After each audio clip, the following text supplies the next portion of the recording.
Hey guys, thanks for joining Bow Time We Care. Today I'm gonna teach you guys how to repair blisters on a radar base. Thank you and stay tuned.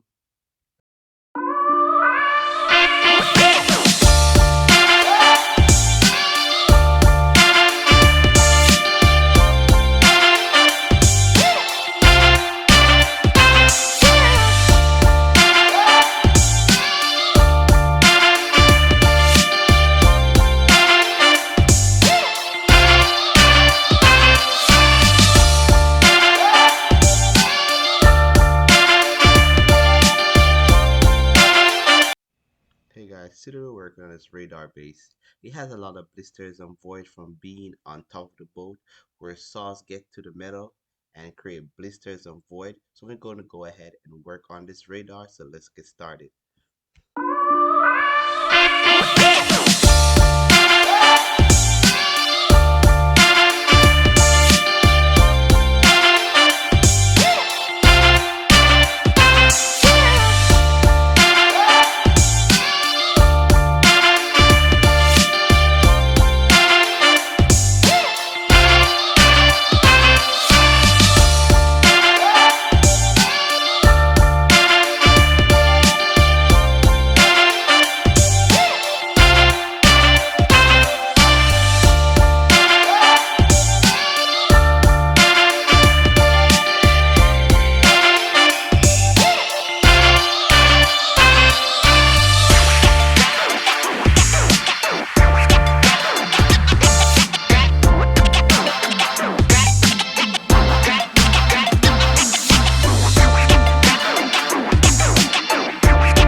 When you're prepping a radar base, take your time to prep it because you're working on metal and metal is very hard to clean. So when you're doing that, prep work is key to make sure so you get all the blisters out of there and make sure so you cleaned up all the dark areas where the salt sits and build up. So guys, take your time. There's no rush, just take your time.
After my prep work was done, I went ahead and used some nature alcohol to clean it with because the nature alcohol is not as abrasive as like a thinner, and the nature alcohol is good for the metal.